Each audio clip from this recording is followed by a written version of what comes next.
Good morning and a very warm welcome back to the first round of the IDEMITSU FIM Asia Road Racing Championship. Yesterday we had the qualifyings and race 1, and we had some amazing racing going on. We had the huge battle in the ASB 1000, we had a good battle here in the TVS Asia 1 make as well, including the heartbreak for the likes of Muzakir Muhammad, who was leading into the last lap with a slight gap up until the point where his bike had a bit of a technical failure. He did bring it home, however, for a 5th place finish. Whereupon Malahwan winning the race, Piawan Patumyos coming a close 2nd, and in 3rd was Tayo Saito.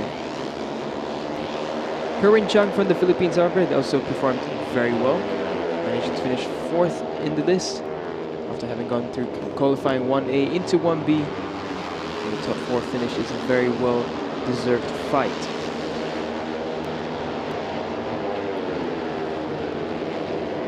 Currently local time it is 8:43 a.m. and already the heat has started to kick up. It's now 29 degrees Celsius around. We're expecting the temperatures to soar higher. Yesterday we saw the ambient temperatures around 37 degrees and the track temperatures were right about 59 degrees Celsius. So very tricky on most of the categories. They'll need to manage the tires in the races later on in race 2, as we expect the temperatures to be more or less similar, if not hotter than yesterday.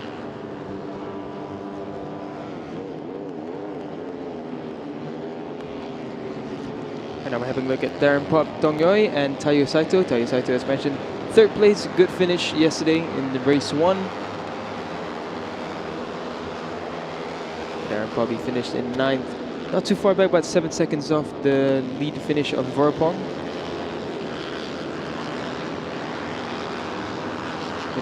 Definitely a lot of talented names in this grid.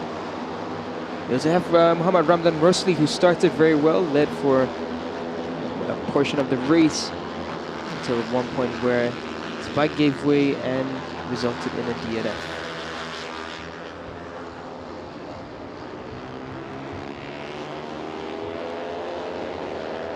And now we can see the different plots of riders here and there. We have 2 riders riding together. One of those, of course, is Arshad Rushdi, who had an unfortunate finish yesterday. It's just not kicked off the way he would have hoped for it this season.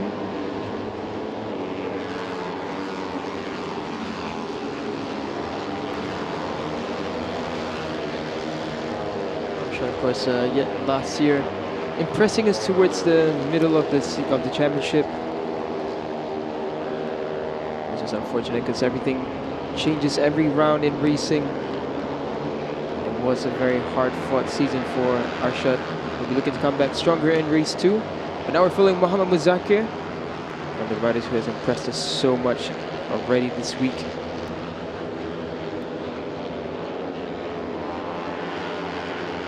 It was truly unfortunate what happened to him. Just a technical error with the bike.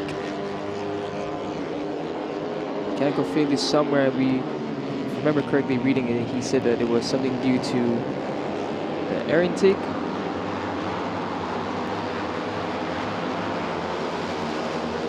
Nevertheless, Muzakir is back here, and right now he's the fastest on track, ahead of Vorapong Malahwan by just over a second. So Ahmad Muzakir looking really strong already this morning.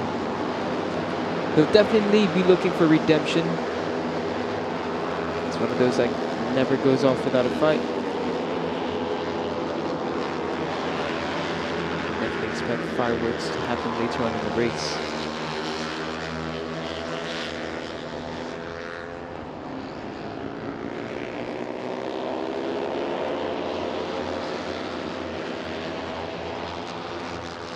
Now we're looking back at these 2 in front there. You can see Muzakir going on the inside.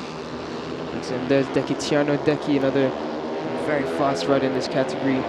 Had a decent finish in the last race, Deki, 8th place.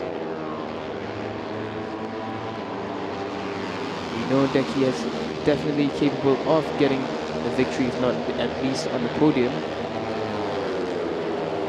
I expect him to have another good fight into the front group. It's all about latching yourself onto the front group in this category. It is a one-make race, so the bikes are all the same. So if you're able to keep up with the front two or three, depending on how many are in the front group, you should be able to fight for the podium all the way till the end. The second you lose that group, that's when things start to unfold and you start getting that gap between yourself and the podium positions. But that is truly what makes this category that much more interesting. Now there on screen as well is Piawa Patumios, a young Thai rider, young Thai talent. We had him in the AP 250 last season. He was impressive. And right now in the TVS Asia 1 Make as well, he's been very, very impressive. In qualifying, he was fastest. The race as well, doing not too bad at all, finishing second just behind Vorapong. Now Ramdan Rosli, he goes up to the top at 150.051. And splitting the two Malaysians is Piawat Patumios.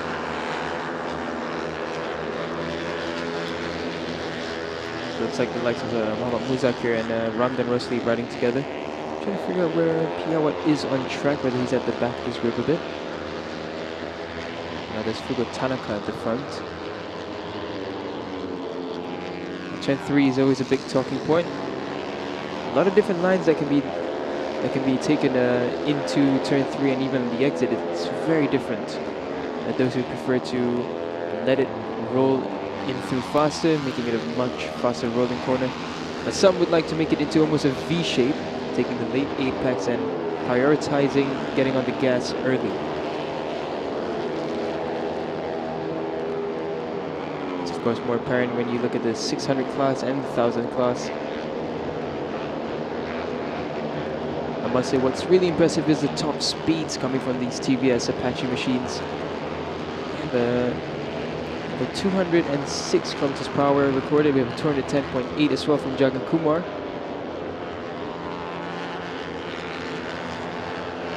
It used to be a question mark of whether these bikes were just as fast, if not faster, than the AP250 class, but now with the improvements that they've made, it has come to a point where the lap times and the top speeds are faster than the AP250s. It truly is such an impressive project. Of course, led by the race winner yesterday, Vorapong Malawan, as well as the defending champion in this category.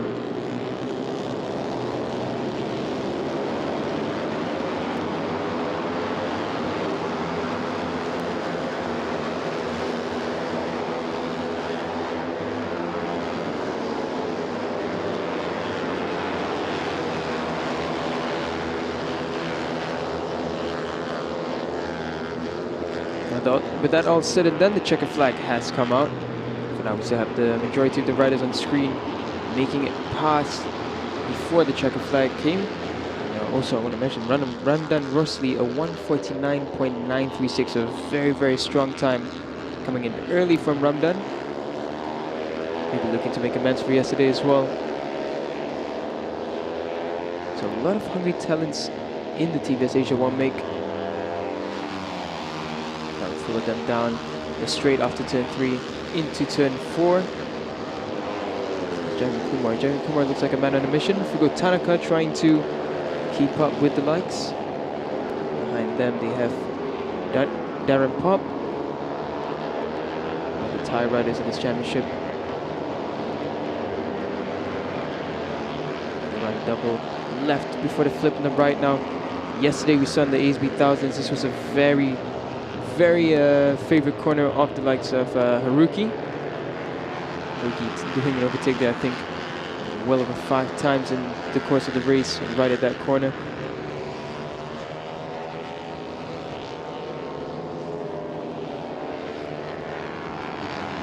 Now following the timings of Fugo Tanaka there on screen. In front of him, Jagan Kumar. A little bit further back is Kuran Ains Chan. Very impressive Filipino rider. Looking at the second times, I don't think there's going to be any changes in timing. Looks like the only rider on a fast lap is Fugo Tanaka, and actually the likes of Kewa Ahmed as well. So yeah, some improvements in timing, but no positions changed. But it looks a bit, this is how the warm-up will end. Ramdan Rosli topping the warm-up session. Kewa Patumios in close second. Muhammad Zakir in third. A race winner Vorapong, who only came up for 4 laps. 1.6 seconds down, so maybe Verpong just saving a bit of energy. But as of right now, this is what if the timing here is any reflection to the race later on. It looks like Verpong's really got his work cut out for him. For now, these are the results of the TBS Asia One-Make Championship. Fastest is Ramdan Rosli, Piawat Patumyos in second, Muhammad Muzakir in third, Vorapang Malawan fourth, Deki Tiano fifth, Jatin Kumar in sixth, Kerwin Ains Chang in seventh, Asha Rushdi eighth.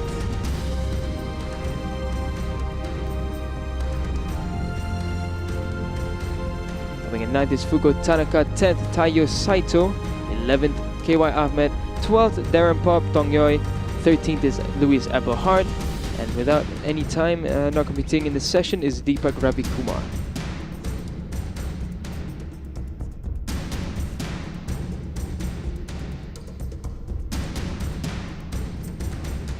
So we'll head for a short break and we will be right back after this with the Underbone 150 warm-up session.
Welcome back again to the action of the morning.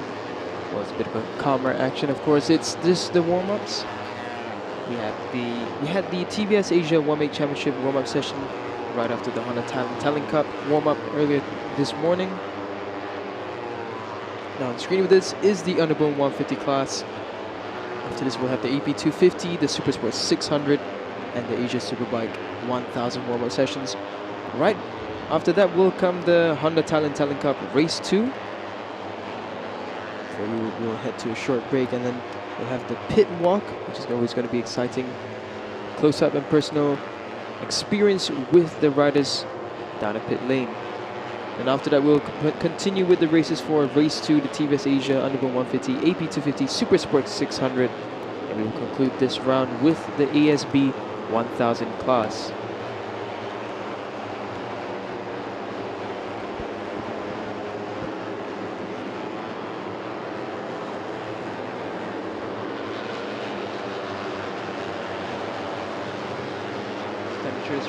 Temperatures right now should be right about 30 degrees Celsius. It's been a very warm weekend here in Buriram. Well, warm's an understatement, more towards the level of hot. We've been nearly touching 40 degrees Celsius all week. It definitely has been a challenge for the riders and the bikes alike to keep up through the heat. Yesterday's race saw a very new name in this championship. But definitely one to look out for. Shafiq Russell taking the victory, just 0.012 seconds. It was truly a photo finish. 0.012 seconds down. And second was Haziq Fairuz. Completing the podium was Wawan Wello, 0.058 seconds behind Shafiq Russell. Ahmad Fazi Shan, the popular rider in this category, he finished in fourth, 0.229 seconds down. Nazrul Izzat also 0.2 seconds down in fifth. Does it 0.3 seconds down in sixth. Poleman from Surapur, Hafiza Rofa, just missing out on the podium, is just 0.4 seconds behind. But that's how wild this Underbone 50 category really can get.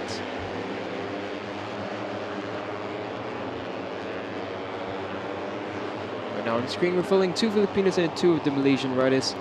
Ibu King Mascado, Giancarlo Mauricio, Nazrul Izzat, and Haziq Fairuz. April King didn't have a bad race either. April King just finished 0.3 seconds off the top spot. He was well within the front group, and it was looking a much better race for April in comparison to his practice sessions. And Akid Aziz as well joining this group. Now 6 riders.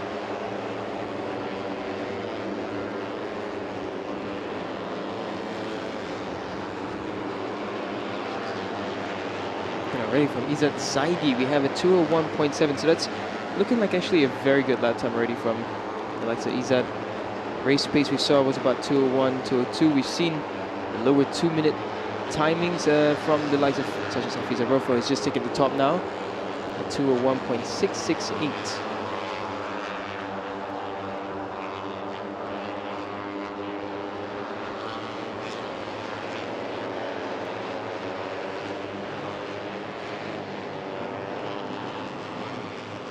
Looking at the action from turn 3 into that long straight right before the left-hander of turn 4. Let's see Akid Aziz there just finding his way around the track. Speed Pro as well, just look behind him. This section of the track is also one of the most exciting sections. You have the triple left-hander before the flip to the right. Small run down to another right corner, and then you'll head to that final chicane before the final turn.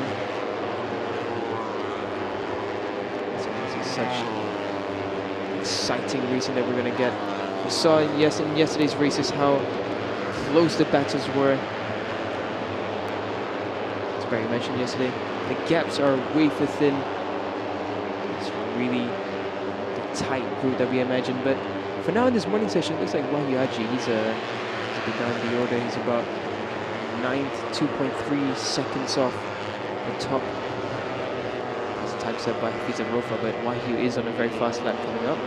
Very good second sector from Wahyu Haji Trilaksana.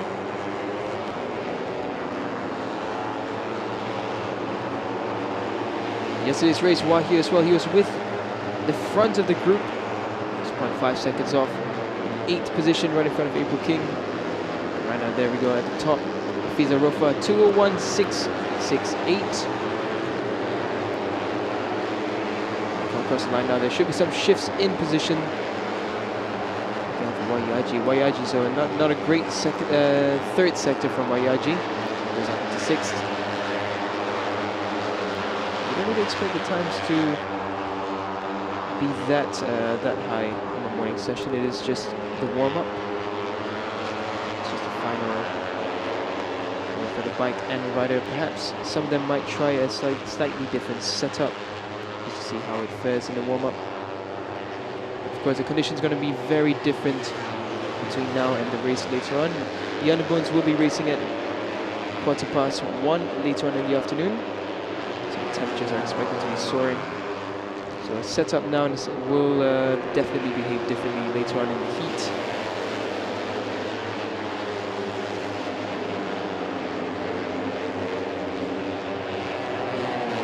And one of the Honda Vietnam riders as well.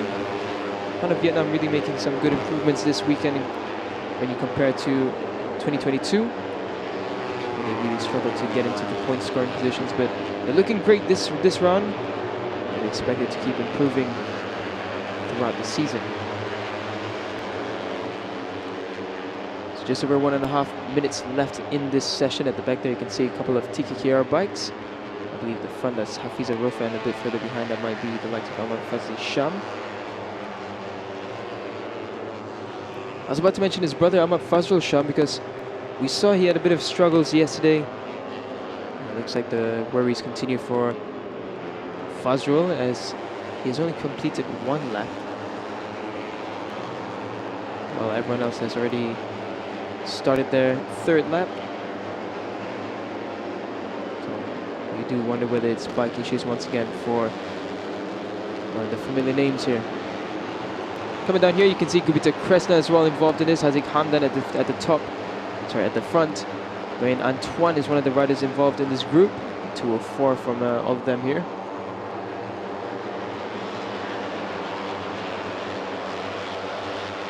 There's some riders who shot up the ranks. Shalro Shazras, he's gone up into 8th position at 2:02.313.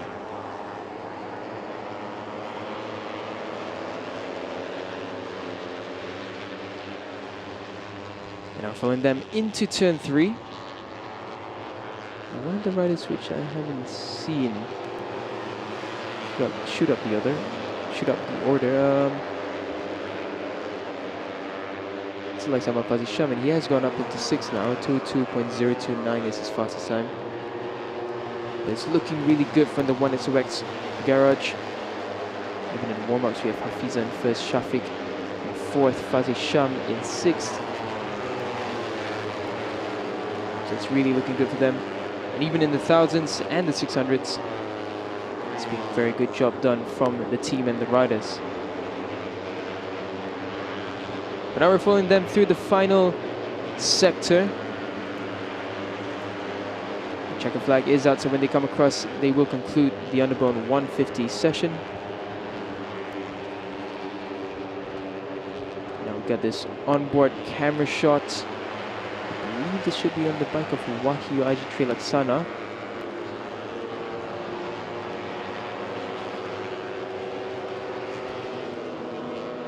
You get a really good view of how the riders look flowing through the corners there.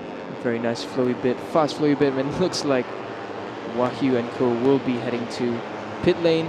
A lot of the other riders are still finishing their lap. Looks like Shafiq Russell, he wants to go out for another lap, but he's going to realize now when he comes around the final turn that the checker flag is out. And there is no more time for another lap in the session. Looking at the timing screens, no one has improved or shut up any position.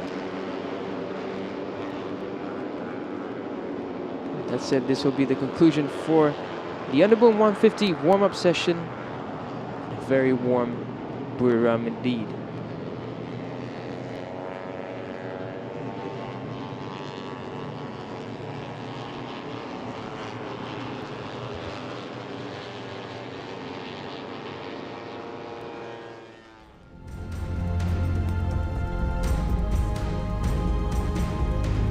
So these are the results for the Underbone 150 warm-up session. Fastest is Hafiza Rofa once again. Izzat Zaidi in second, Izam Iqmal in third. Shafiq Rasul, the race winner yesterday, he's in fourth. Wawanwelo fifth. Amafazi Sham sixth. Wahyu IG Trilaksana seventh.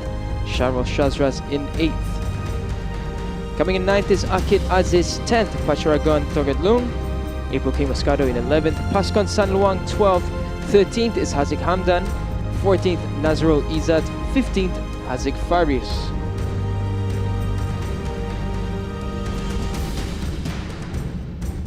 16th is John Emerson Ingrito. 17th Giancarlo Mauricio. 18th is Murabil Vitoni. 19th Dimas Julie Admoko. 20th Gupita Kresna. 21st Nguyen Antoine. Reynaldi Pradana in 22nd. 23rd is Nguyen Hu Tri, and without setting time, in 24th is Ahmad Fazrul Sham.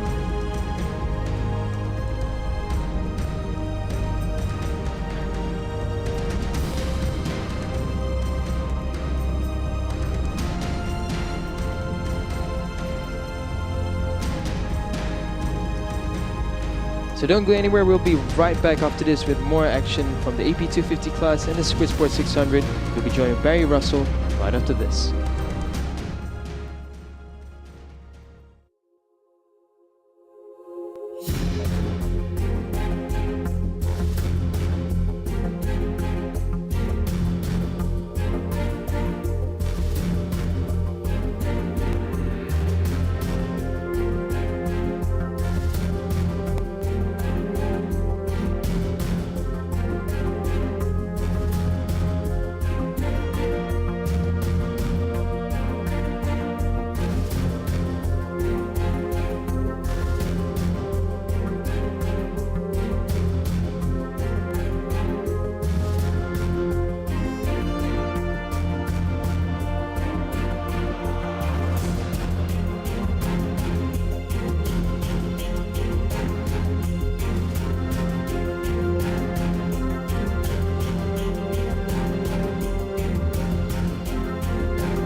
Welcome back to Sunday and race 2 this afternoon coming up here at Chang International Circuit, where we are live for the AP250 warm-up session for round 1 of the IDEMITSU FIM Asia Road Racing Championship. I'm Barry Russell and I'll be with you for this and the following session. If you've been with us during the 3 days of this race weekend, the weather and the skies will look very familiar to you. It's already in excess of 30 degrees, 9:22 local time. And we saw some real dramas in the race. The big story here in the AP250s is that how can the rest of the field stop the Astra Hondas? They locked out the grid in qualifying yesterday morning. They locked out the podium in race 1 yesterday afternoon, despite the sterling efforts of the competitors, particularly Thai competitors, as it happens. So just running down what happened yesterday in the race, if you didn't see it. Reza Danica Arens got away nicely from the start. It really was a lights to flag performance from him. Absolutely faultless. That was Reza Danica Arens at his best. Behind him there was plenty of spice in the battles between his teammates Veda Ega Pratama and Herjanatna Fardos and the Thai Honda AP250 riders. So Veda Ega got involved in a tussle with Tanat Leong early in the race, and later Mukladar Sarapuch and Herjan Firdaus, you can see on the screen there, running together peacefully at the moment, and a couple of elbowy moments, including on the last corner, because by the time we got to the last corner, Reza Danica had got well clear at first. Veda Ega Pratama had got away from the rest by about 5 or 6 seconds, and so the battle for the podium ended up being between Herjan, Mukladar and also Irfan Ardiancia was in the mix there. More of him a little later. That's Mukladar on your screen there, going into turn 12. What will be their second flying lap. So that's Mukladar there. She's being followed by the number 20, Jakrapat Putisan. So a real fighting performance from Jakrapat yesterday too. So in the Honda garage, we've got the vastly experienced and highly regarded Mukladar Sarapuch coming back to the series, which is great to see, and she's joined by 2 new talents coming through the Thai Honda talent system. That's Jakrapat Putisan and Tanat Leong Pliao. All 3 of those riders performing extremely well. And a former Thai Honda rider also performed really well in the form of Warit Tom. I'm going to take my time here during warm-up. This is my turn to warm up. Tom Nokpakun Warit. Warit was the only privateer amongst the factory-supported teams of Motor Sniper, the Kawasaki's, and the Hondas from Thailand and Indonesia. Warit riding for the Thai team EST NJT, former protege of Honda Thailand, and he performed really well, finishing just 8.2 seconds off the winner, Reza Danica, in 6th position, and indeed ahead of Jakrapat. So some good performances there. I mentioned Irfan Ardiancia. We saw him in 600s. He was quick in 600s last year. He's come back to 250s. We know his caliber there. He was a championship contender throughout the 2019 season. now he's back with different CCs, different team and different manufacturer, and he's had a really good start to his the second chapter of his AP 250 career. That is Jakrapat, that is Irfan on the Kawasaki green machine with the pink helmet.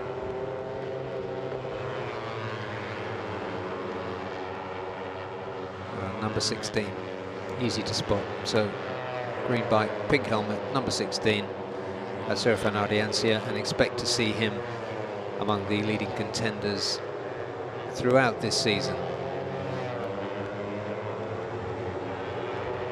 And all of those four that are being named on your screen there, there's three established, Irfan, Mukhladar and Reza Danica, established contenders. Jakrapat has come in really well, and although he finished down in 7th yesterday, he wasn't that far off and was really pushing at the front for much of the race. So expect him to develop during the course of the season, as will his teammate Tanat Leon Pliao.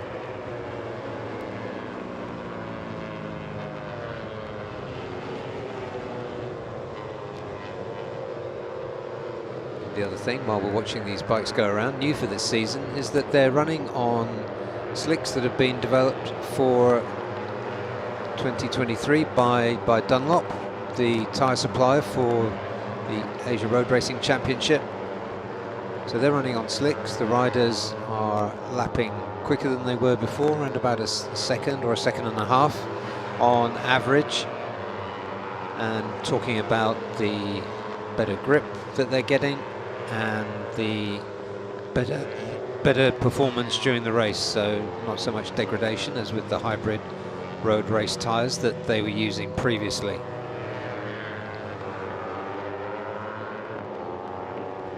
And you see them now going through turn 3. If you're familiar with this circuit, turn 3 is the point at which the bikes slow down after a very fast run up, and then accelerate again for a very fast run down to turn 4, where you can see Jakrapat, number 20, tipping in there now. They are virtually flat out through here. It's Irfan, number 16, going past him. So pretty decent times here in this warm-up session. As the checkered flag comes out, it is only a 10-minute session, so any new brake pads have been bedded in, any small changes for the race will have been tested by these riders, but the times are pretty decent. 151.118, that's a decent race pace going on yesterday. The fastest lap we saw was from Reza Danica. Just double check that. Yeah, it was Reza Danica with a 151.006, so 151 dead. Anybody getting anywhere close to that or within half a second of it has got decent race pace. Number 36 going through there, that's Ferozi Torakatullah. It seems like the Yamahas are disadvantaged when it comes to power. They've got two really good riders on them.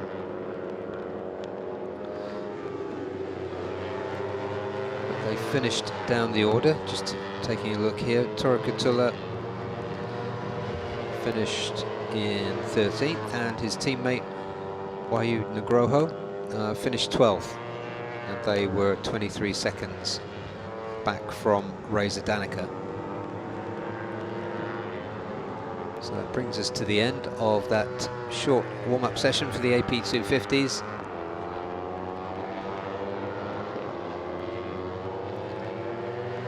Looking at other performances down here, Setaraji finished in 13th. The Indian rider with Honda India last season finished 13th this time around. Let's just check out the results here. What a surprise. Reza Danica RN's 151.118 finished fastest, and behind him Vida Ega Pratama, and third Irfan Ardiancia, putting himself, the new rider for Motul Sniper, into third. Mukhladar Sarapach fourth. Fifth, her teammate Jakrapat Putisan. Sixth, Aiki Aoshi. Good warm-up performance from him. Idlan Hakimi for Bunsu Honda was 7th, and Irfan Haikal, also for Bunsu Honda, in 8th. 9th, Ferozi Torakatula with 152.6 on the Yamaha. Tanat Leong Pliao for Honda Racing Thailand was 10th. 11th, Warrit. 12th, Wayu Nugroho. 13th, Seto Rajiv. 14th, Wacharin Tuptimon, who's moved here from the TVS One Make Series, and Kevin Samar Quintal for Honda Racing India, one of the new riders in there, in 15th.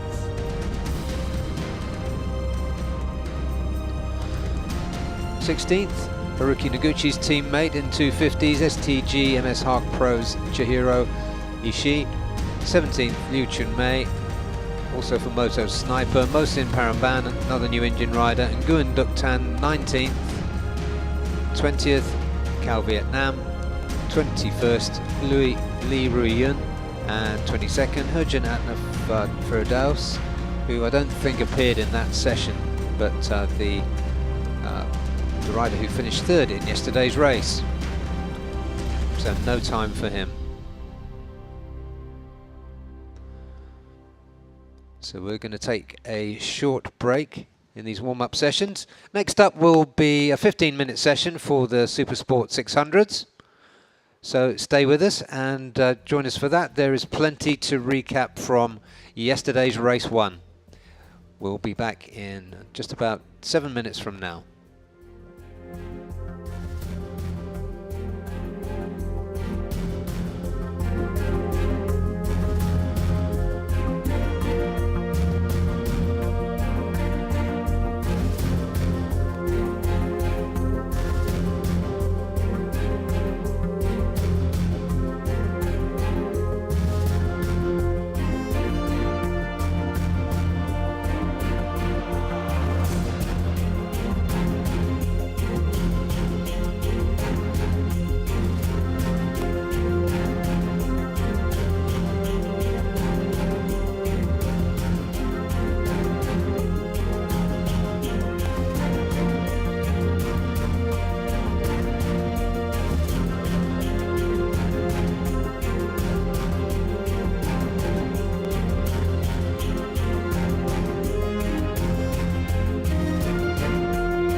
Welcome back to all our friends joining us on YouTube and Facebook for the live coverage of warm-up on Sunday morning here at Chang International Circuit, where of course we are for round 1 of the IDEMITSU FIM Asia Road Racing Championship. The bikes just coming out on track now are the Supersport 600s. And as those guys go out on their out laps, a couple of things to point out. The first is that in about an hour and a half from now, there will be a pit walk at the circuit.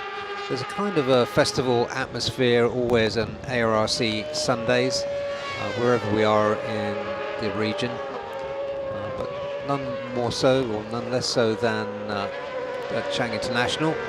It's an opportunity for fans to come in and meet the riders. All the riders are out, they're all in festive, happy mood. They love to see the fans, they love to meet them, have selfies taken with them, lots of giveaways, stickers, flags, hats, even t-shirts from time to time. So it's a really good opportunity to meet some of the riders and some of the people you hear but don't see, like the 3 commentators here, myself, Barry Russell, Des Corkill and Daniel Bogers. We will be out there as well. So do come along if you're anywhere near the area. Enjoy the pit walk and then enjoy a cracking afternoon's racing. The other thing to say is that I was pleased to see that we are now we've now got TV coverage in China. We have a Chinese rider in this class who has been progressing nicely during the last few days. Sha Jun Tong. He's with Victor Racing MLT Yamaha, and it's good to have a Chinese racer in this Supersport 600 class.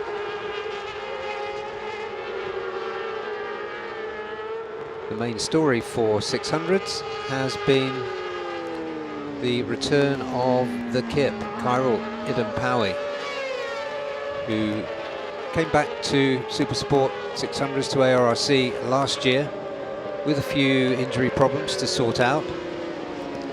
He scored a couple of podiums during last season, but generally didn't quite live up to expectations. However, from the official test, which was earlier this week on Tuesday and Wednesday, he topped all sessions, all combined sessions, and he topped all combined sessions on Friday in official free practice for this race. He took pole position in dramatic style because he spent most of the qualifying session in the pits with an oil leak, but came out somehow to clock a 1:39 dead to take pole position. And yesterday he won the race indeed. So a dramatic return to form for Kyril Idampawi, who is of course riding for Bunsu Honda alongside Helmi Asman, who only lost this championship last year on a countback. It was taken by Andy Farid Izdihar, who we'll be seeing later in ASB 1000. And Azroy Hakim Anwar, the always rapid Azroy, who crashed out of the race yesterday, which is a pretty unusual thing for Azroy, but he didn't make the finishing line. But Helmi came through in 3rd in what was a really nice, intriguing, tight race. Kyril Idampawi was chased and hounded all the way by Nakarin Tirapuvapat. That is Sha Jun Tong, you can see on your screen there, just going past the SCB bank signs and stopping for a bit of assistance with the marshals. That's Sha Jun Tong, the Chinese rider I mentioned a few moments ago. So that R6, clearly some kind of problem there. But the rider's fine, I don't think the bike's been down. But here is Kyril Idampawi being shadowed there by Azroy Hakim Anwar, who'll certainly be looking for a better result. That's Karel Idenpawi. Kip to make it easier. Followed by Azroy, the number 20. And sure enough, because we often see these three out together, the bike behind him with the big yellow number is none other than Helmi Asman, who took third place yesterday. So the finishing order yesterday was Karel Idenpawi, Nakarin Tirapuvapat and Helmi Asman. Good race yesterday also for Kito Abe, we haven't seen yet. Those are the Gen Blue Hondas just going through there.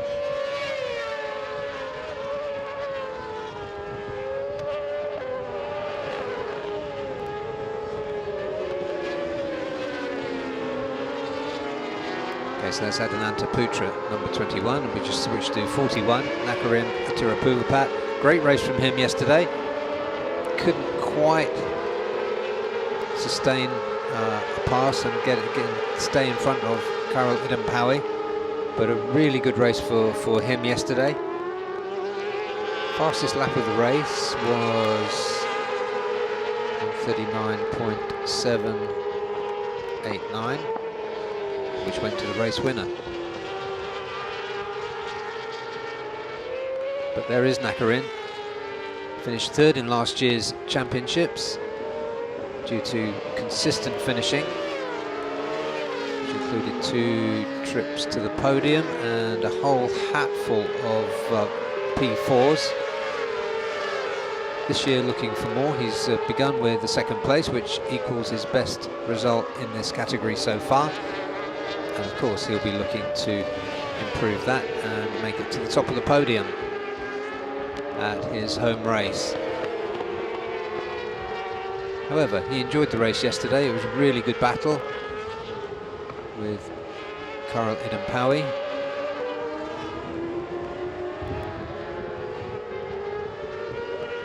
And we just saw there on the Gen Blue machine, that's kind of fairly light blue, number 50 there. That's Afif Amram, who has stepped up from underbones. Perhaps you should say leapfrogged up from underbones, because he didn't stop for the AP250s. So he's finding his way on these much bigger machines, and he's chasing Kito Abe, the 1XOX TKKR Yamaha rider, who joined the series at his home race in Sugo, Japan last year. So he did 3 rounds of ARRC. His best result was in Japan. He faded a little after that, but yesterday and in qualifying indeed put in a good performance. He was 4th yesterday, 3.6 seconds behind the winner. The first 3 all finished within 0.4 of a second. And there they go, in formation, the 3 Bunsu Hondas. And one good thing about the drama that was suffered by Kip yesterday, spending most of his time in the pits having an oil leak fixed, was that we got to see the rest of the team at work, and my goodness, they did well, because he came off the circuit with a smoking bike. We got a nice close-up of the oil pan coming off, full of oil, and they managed somehow to put it all back together and get him out in time for him to put in a killer lap and take pole position. So most of the drama, it had to be said, was in the pits in yesterday's qualifying session. Just taking a look there at Gary Salim, familiar green helmet. He was of course in ASB 1000 last year. He's come back to Supersport 600s for this year, and he finished 5th, just behind Kito Abe yesterday. So a good debut, or re-debut you might call it, in 600s for Gary Salim yesterday. It was certainly him and Kito Abe that, of the newcomers, that caught my personal attention. Lots of new riders, new blood in this class, and there's one I just wanted to talk about, and that is the 2022 AP250 champion, Andy Mohammed Fadli, taking the step up to the much bigger engine machines here. He had a decent debut until he crashed, but during testing and qualifying you could see him making progress. He had a crash yesterday in the race, so a DNF for him first time around, but Andy Fadli will continue getting to grips with these machines and improve progressively, no doubt. On screen there is Ratapong Willarot, who looked very promising yesterday. Faded unfortunately at the end to finish 7th, but he did look quick in practice and qualifying, and it did look like he was going to make a return and threaten the podium. Early in the race it looked as though that could happen, but he did drop back. These conditions are very hot, and depending on tyre choices and tyre wear, and to an extent rider wear, but these guys have all been training very hard during the off-season. And let's check in at the timing screens now. Best time so far 39.3, so that's a very decent pace for Panasson Kausanti. Panasson, another non-finisher yesterday, but quick. If you haven't caught up with the news, like we were used to seeing Krichapon Kausanti last year, it is the same rider, but he changed his name from Krichapon to Panasson. So that's a little footnote for him, the Thai Honda rider. Gary Salim, good lap time from him, 39.3. And I think that will have been quicker than he put in yesterday. Yeah, considerably quicker in the race, definitely quicker than his qualifying time, but his best lap was 39.9 during the race. So promising warm-up performance there from Gary Salim.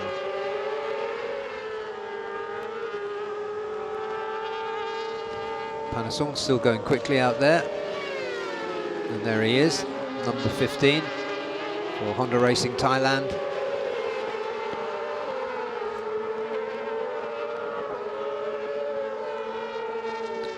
Alone at the moment, but really trying something out and getting some good pace here. 39.3 is faster than anybody clocked in the race. Against that, we have to say the conditions are cooler right now at just coming up to 10 o'clock. What do I mean by cooler? It's 31 degrees now, and we're expecting the temperature to rise to 39 today. So the track temperature out there, it's had the sun on it for a while, but it won't be as high as it will reach in the next couple of hours, where it'll probably top 60 or 65 degrees. And if you get anywhere near the track surface, you can feel it coming off the heat that these riders are subjected to from the circuit, from the engine. It's not conditions in which you want to spend too much time in the slipstream. But there is Panasson coming in to complete another lap. This looks like another good pace for him on this one. Indeed it was, 139.1. So his best lap as we go back to the three Bunsu Honda riders. Kip still is leading the way. Helmi Asman crossed the line second there, and Azroy behind him. They just missed the opportunity to get another lap in. There is Soichiro Minamoto, the Japanese Gen Blue rider. We've seen him here before, and it's good to see him back again. Many of you will remember him from this race at Suzuka in 2019. when he took a P3 and a P1. P1 in wet conditions there at Suzuka. We had a typhoon that day. So Panasson tops the session with that 139.187 and goes to the practice start, which is just down the straight a little way from turn 3. So you'll see a few riders congregating there to do a practice start. Their last opportunity to do so before business time this afternoon in race 2. Let's take a look at the results then. Confirmed, Panasson Khaosan T, 139.187. Surprisingly quick warm-up performance from him. Gary Salim, nice time from him. He's making progress, 139.377. Karolidin Paui, unbeatable so far this weekend, 139.4. He's third. Helmi Asman, his teammate, fourth. Nakarina Tirapuvapat, second yesterday. In fifth place, sixth, Azroy Hakim Anwar. Seventh, Soichiro Minimamoto, he did at 139.7.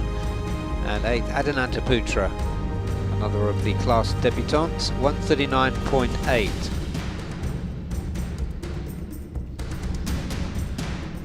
And finishing ninth, another very distinguished newcomer, Andy Mohamed Fadli for Yamaha Racing Indonesia, 139.9.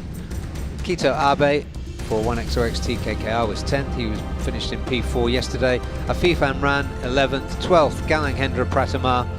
13th, Ratapong Willarot. And 14th, Shah Juntong, who we saw pull off the circuit earlier, so I think there was no real time showing for him.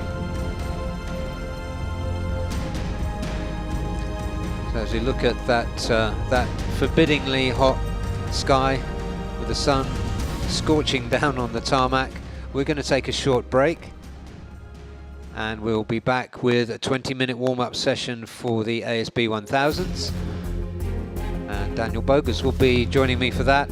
A lot to talk about, so much drama there. We look forward to sharing that with you in just about 10 minutes from now. We'll see you then.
Welcome back to day 3 of round 1 of the IDEMITSU FIM Asia Road Racing Championship.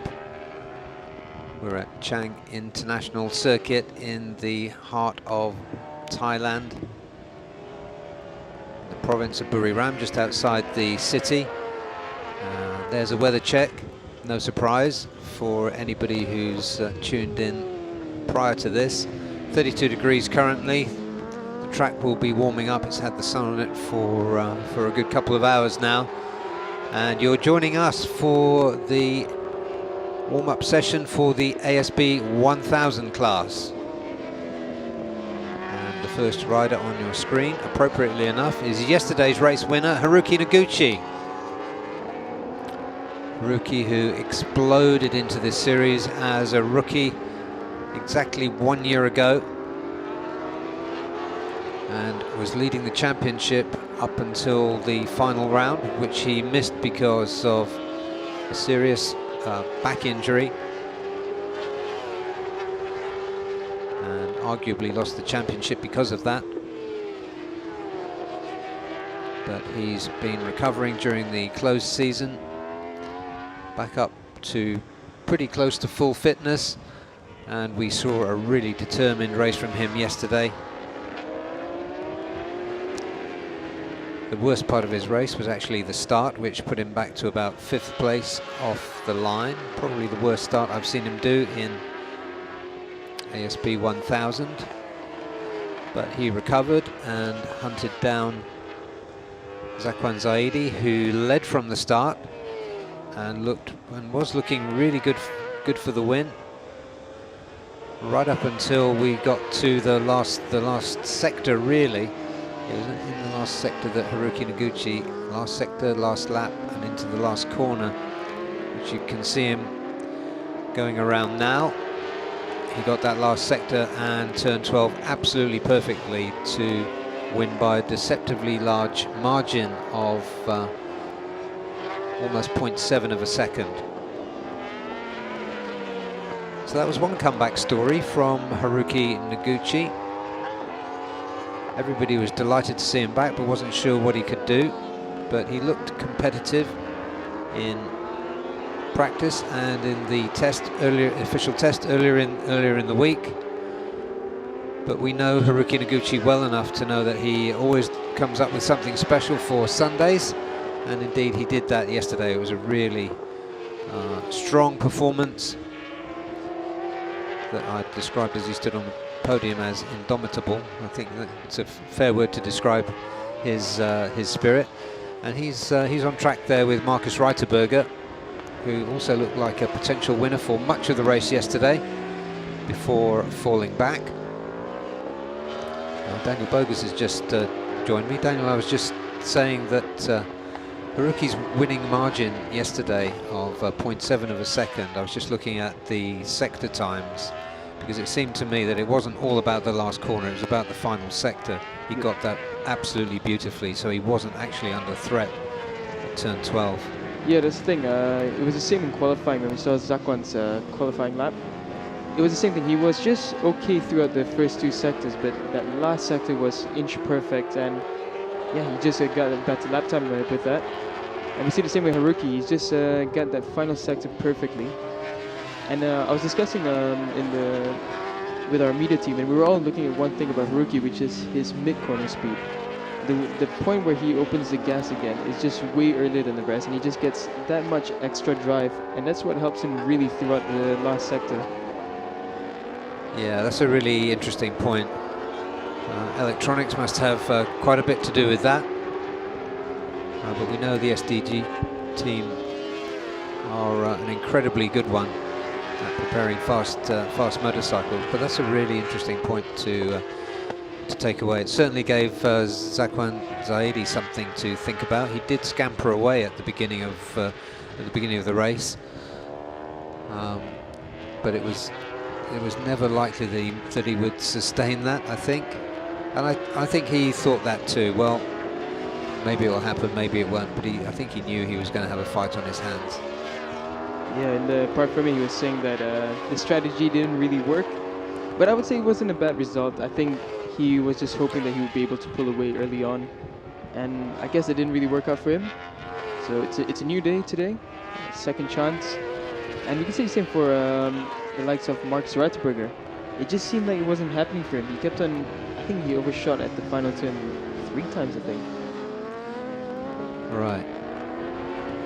Yeah, because Marcus has been really fast in the pre-season test and really fast all the way through practice as well. It was Zakwan who took pole position, but we did expect Marcus to be fighting for the win. He will have taken stock, and I would expect him to be a little closer this time around.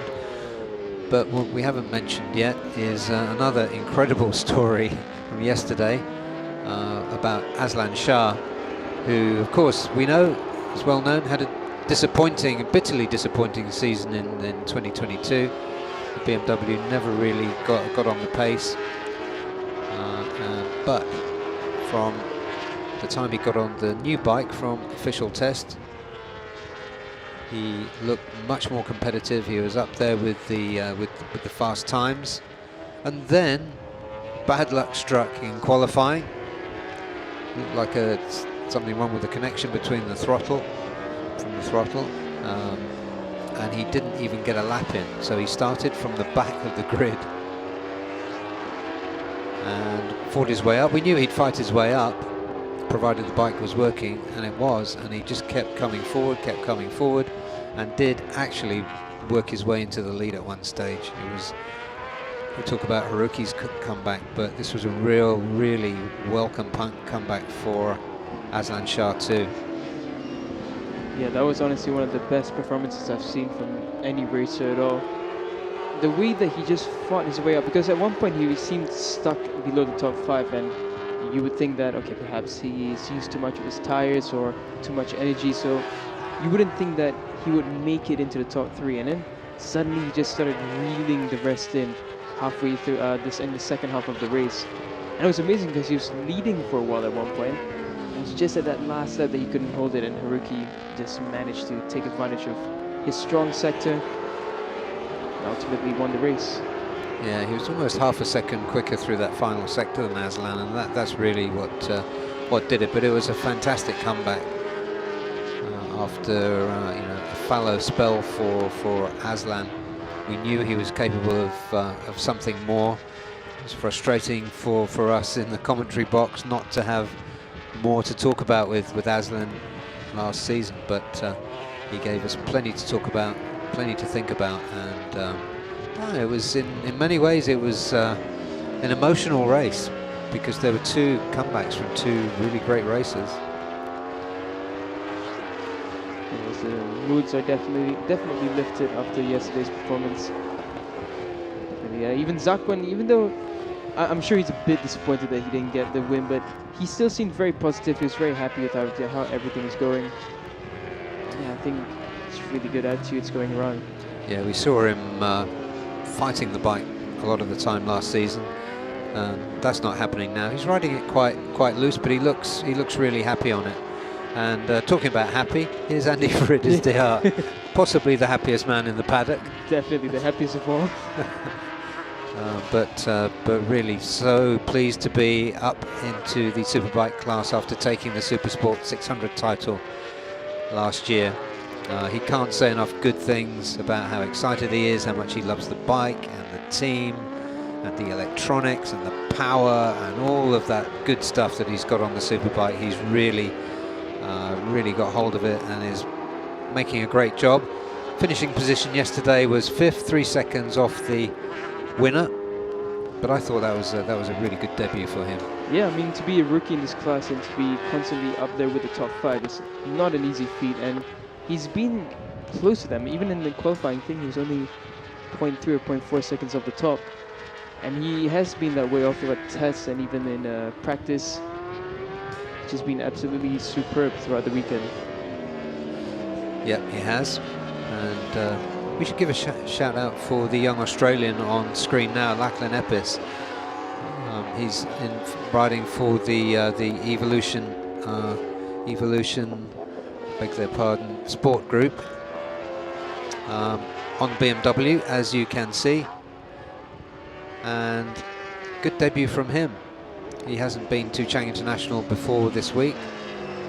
Here he is. He did well in practice. He was progressively bringing his lap times down, doing a really good professional job. He did crash out in the race, but I think so far what we've seen of Lachlan Epis holds great promise for the rest of the season.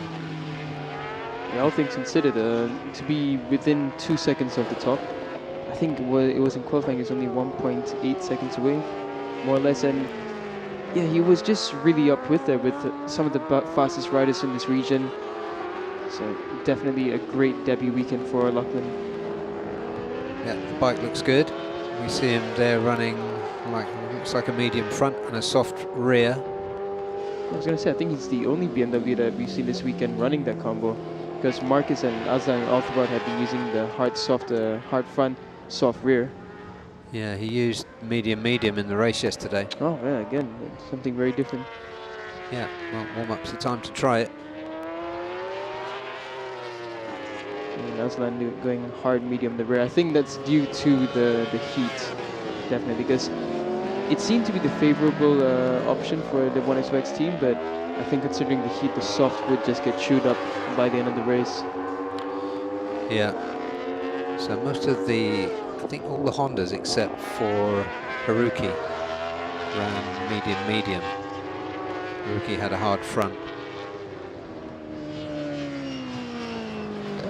The only ones running the soft rear were Kevin Takubo and Toyo Joe. So it's an interesting mix of tire choices that we've had. Yeah.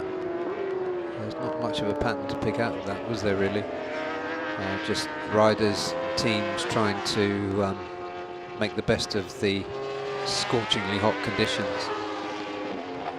Because the race scheduled this afternoon is for 15:45, so the track will have had, you know, what, 8 hours of sun on it by that point, and the temperature is going to be above 65 degrees probably, and just really difficult conditions. It's Kazma Daniel. He hasn't been able to continue the form with which we saw him complete the 2022 season. It's basically setup issues. Have you discovered anything new from him, Daniel? No, I haven't managed to catch Kazma actually in pit lane. He's always been a bit hidden this weekend, and he seems a bit stressed out, looking at the way when he got off the bike and such. It's not the usual cheerful character we're seeing. I think perhaps last season was still fresh for him, so I thought just do whatever the best I can. But now this season, he looks like he's more in the state where he's the kind where he wants a championship. He really thinks he has a shot at it, and these performances just really aren't matching his optimism. Yeah, he should be a contender. I ran into him on Thursday, I think it was, or possibly Wednesday. Anyway, he was saying then it was setup issues. They tried a new frame, they put the old frame back in, but they haven't got the base set up really where they need it. We know what this Gen Blue team is capable of. They've got, as you say, Kevin Kubo in there. He's listed as a Thai rider. He's half Japanese, so we're never quite sure what to call him. And he speaks good English as well. Yeah, he does. Of course, having spent a season in Moto 2, that always seems to be a pretty effective language school as well. the interesting thing that I also noticed yesterday was the top speed differences. For now, we can see definitely that the BMWs have that extra edge. The Hondas are not too far, but the Yamahas are really lacking in that department. Like even right now in the morning, we can see that Kazma's topped out at 288, Kenneth Kubo 287, whereas you see Aslan 300, Andy Farid 300, Marcus 296, Haruki 294. So he's missing a bit of that top end. Yeah, you could see it a little bit yesterday on the straight to Aslan's advantage. Once or twice, you could just see a little bit of a difference there. It's Paswat Titiwararak. I would say that was a disappointing performance from him yesterday. He had a decent rookie season. He got quicker and quicker and was performing really well by the end of the season. However, he was 6.7 seconds off the winner. So we need to see a little bit more from him. He's at that stage in his career. Okay, got the rookie season under your belt. Now it's time for the results. So hopefully he'll get what he needs for today's race. Marcus is sitting at the top there with a 1:35.581. That's in these cooler conditions, that's a faster time than we saw from anybody during the race yesterday. Yeah, it's impressive though. In warm-up so far, we have 4 riders below the 136. Definitely Haruki and Zakon trying to pick up the pace as well to keep up with the 2 BMWs. Yeah. There's a Thai rider there for EST NJT, Jakrit Swangsoat. Very experienced racer. Many people will remember another experienced Thai racer that this team put into round 5 last year at Chang International, Surthai Chemsap, who went out on slicks on a drying track and won the race sensationally. I saw him yesterday as you were doing your grid walk, Daniel. Chemsap was standing behind holding the umbrella for Jakrit, with a cheeky smile on his face, which is very much his character. Yeah, those positive forwards that really bring up the moods of riders in championships. Speaking of positive, what is positive for Jakrit is the timing. I would say that it's not too far. All this weekend it's been below 1.5 seconds away from the top. So I think just that little bit extra that they need, and they should be able to fight for the podium here and there. Yeah. Jakrit we've seen in Thailand riding 250 bikes extremely fast for many, many years. But it's good to see him in this championship, and it's good to see what looks like, you know, an emerging privateer team in EST NJT. The bikes look beautiful, don't they? They're easy to pick out on track. They've got those big black numbers on a white background, which is so important, ladies and gentlemen. Exactly. It truly is. But yeah, no, they're a team that's expanding, and it's really great to see that. They look like they have great sport. They're now competing in P250, 1000s. It looks like a really well-equipped team, and I think, well, give them another season or two, and they could be in contention for title fights. Yeah, and it reflects well on the regulations that teams like his and Evolution Sport can come in and be as close to the teams that have the manufacturer support as they are. Definitely, because often you would see the so-called big money teams, the factory teams, they would have a gap of maybe 3-4 seconds ahead of the privateers, but you can see Lachlan Epis and Jakrit Swangsoat, they're within 1.3 seconds of Marcus Reiterberger, and honestly that just means that the regulations have worked perfectly. Yeah, absolutely. So shout out to the people that work so hard on getting those regulations right and keeping them right as well.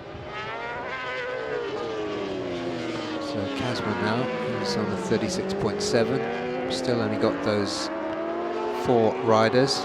Yesterday's first 4 finishers in the 135s. With the camera focusing on Marcus Reiterberger, the German. who's been with BMW forever as far as I can recall. It's certainly at least 7 years, because we saw him on a BMW in World Superbike back in 2016. And he wasn't a newcomer to BMW back then.